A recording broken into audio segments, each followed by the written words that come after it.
What is going on, YouTube? Welcome to the Living Freed channel. My name is Tyler Freed, and in this video, I'm going to be talking about what you should be focused on as a truck driver, what you should really care most about when it comes to your career. Yes, you want to get in, you want to make as much money as you can. You want to also enjoy your career. You want to do whatever it is you want to do within the industry. Whether doesn't matter what division you're in, local, regional, over the road, dedicated. There's different jobs for everybody, different sectors for everybody.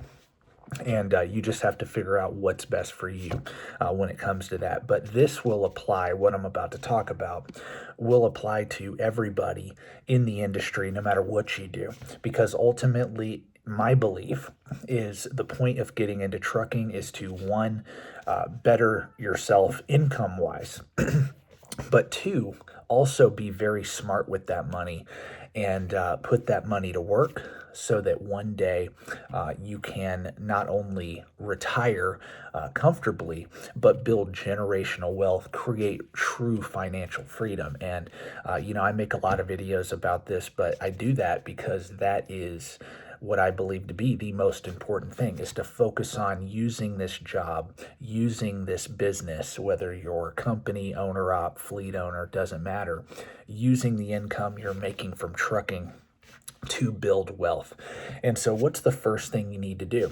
First thing you need to do is, of course, get your CDL, get your experience, figure out what niche you want to be in within trucking. You got to get to the money. You got to get to where you're making really good money.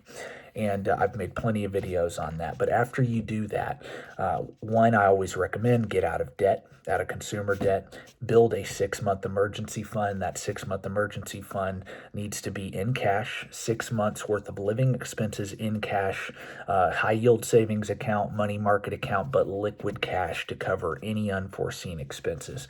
I say that always because before you begin investing, before you begin thinking about starting a business, you need to have that security for yourself and your family before you begin to do that.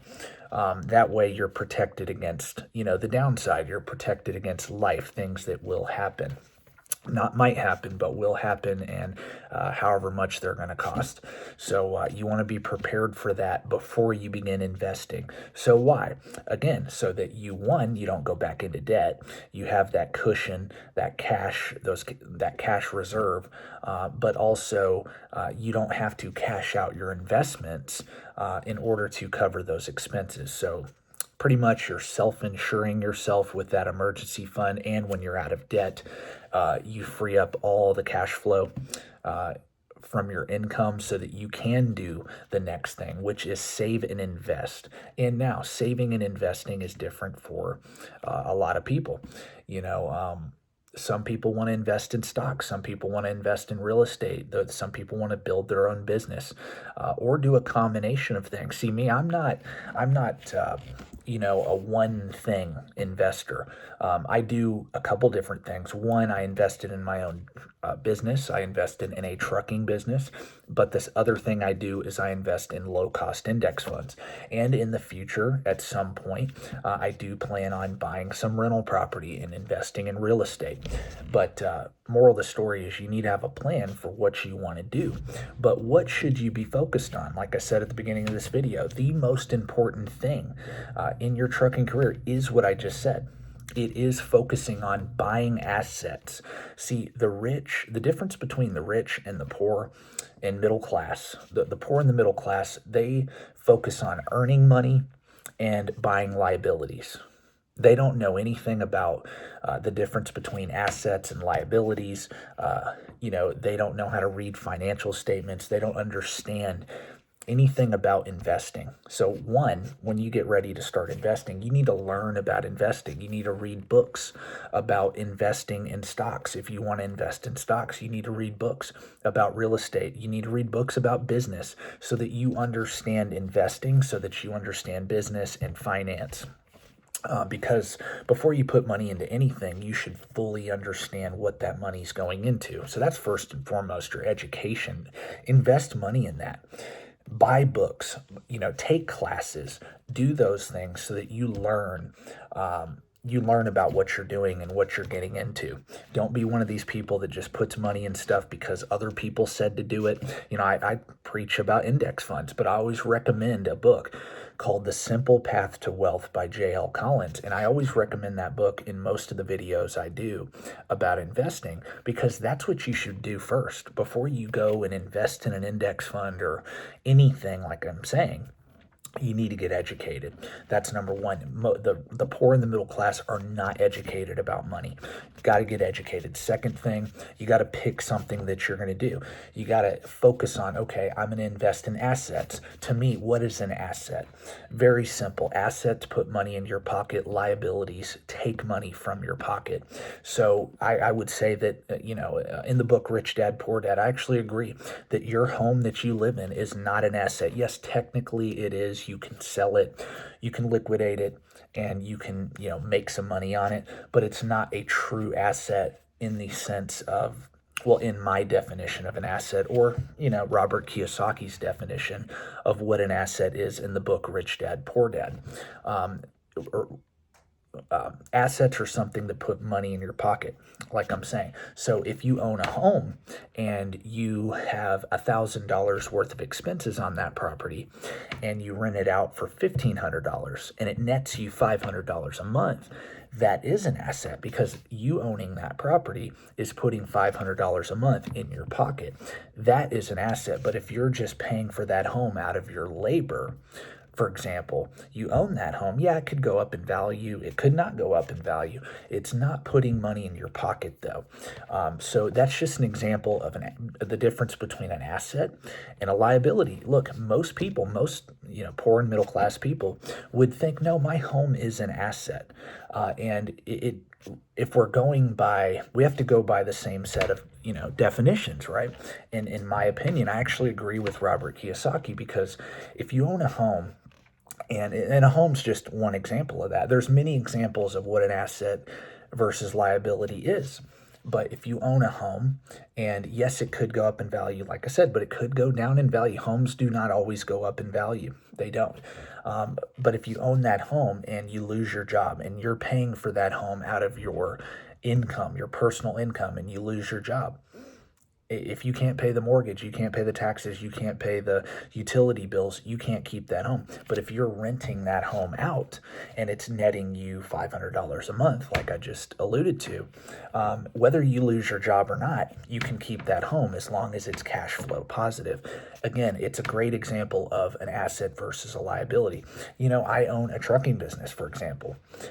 If I own a truck and it's losing money every year, technically I can sell it. Yes, it is an asset, a hard asset, but if it's losing money every year, it's not profiting, it's not growing the money I put into that truck, then that truck is a liability. So it doesn't matter what it is. You just have to understand the definition of asset versus liability in a rich person's definition of asset versus liability.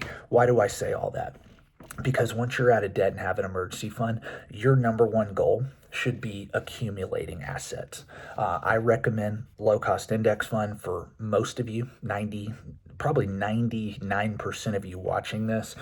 Investing a large percentage into a large percentage of your income into a low-cost index fund is probably going to be the best investment for you. Why? Because one, you're buying the best companies in the world, and I've talked about many of these index funds on this channel. Go check out some of my videos where I've showed you the index funds, showed you the average rate of return of those index funds, and all of that. I'm not going to do that in this video. I'm just going to tell you the generic, hey, your goal should be getting in a position where you can save and invest into assets, a large percentage of your income into assets. I mean, there's guys, man, that save up $20,000, $30,000 a year to put down on a rental property. Guys that save up money to, again, buy trucks, become owner ops, grow fleets. Moral of the story, your goal with this job, with this business, needs to be accumulation of assets, and assets that cash flow and go up in value over time. When you own an index fund, you own a piece of various different companies. When you own a stock, you own a piece of that company. You know, the difference between an index fund and just a single stock, it's very obvious. An index fund tracks multiple stocks over multiple industries and multiple countries if you invest internationally. Whereas when you pick individual stocks, you're investing in one stock. Either way, though, you are a business owner. When you invest in an index fund or a stock or a collection of stocks, when you invest, you have to go into it with the mindset of I own a business, and what are these businesses going to make yearly? What their cash, are they cash flow positive? Are they innovating? Are they creating new products, new services?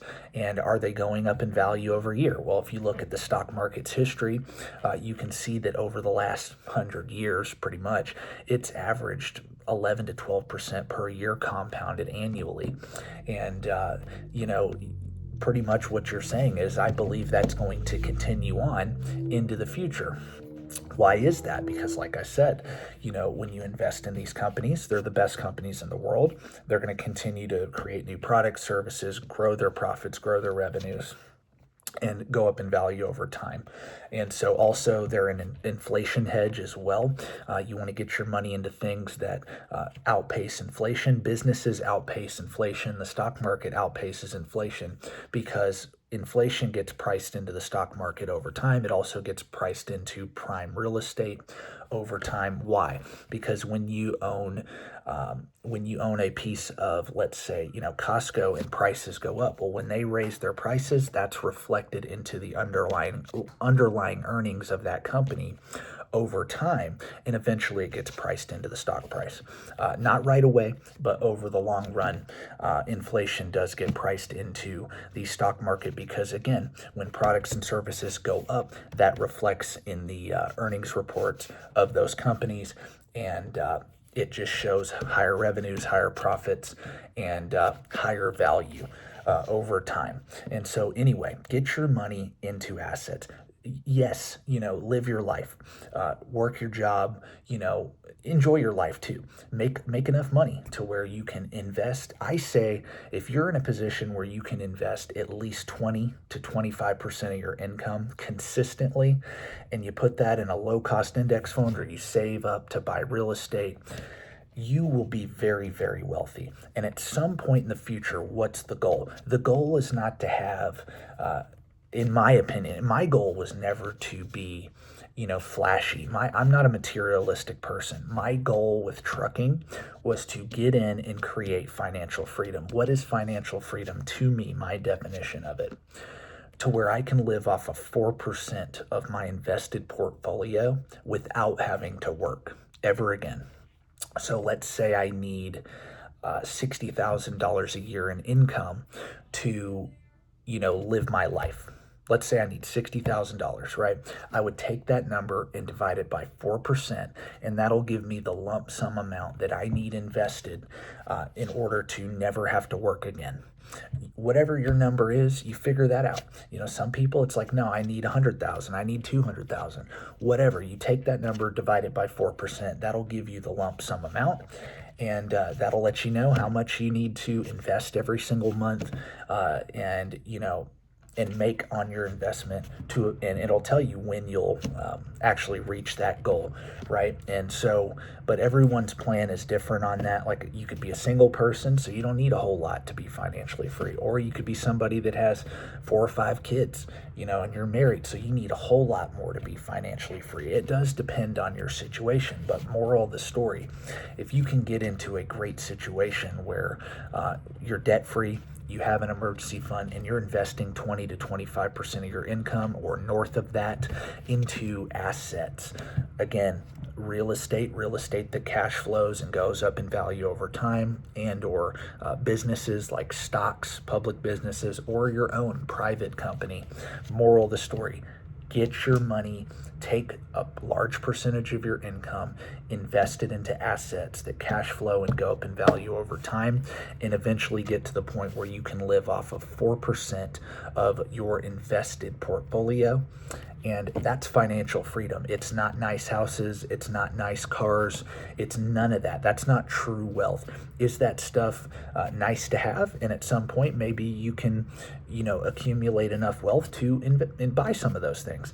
That's great. If you can do both, create financial freedom and have some things you like. There's nothing wrong with nice things, but the goal should be financial freedom. The goal should be, hey, if I were to quit my job today, I never have to work again another day in my life. That's my goal. That should be your goal. And if you're watching this video, I hope you check out some more of my other videos I've made about index funds and investing, and I've done all that, so go check those videos out. But that's my video for today. I wanted to end the week with a video about finances because, again, on Friday, today is Friday, and this is most people's payday, at least in trucking, that's most people's payday. And what you do with your paycheck is going to determine where you end up in 5, 10, 15, 20 years from now. That matters more than anything in your trucking career. So that's my video for today. God bless. Thank you for watching, and peace out.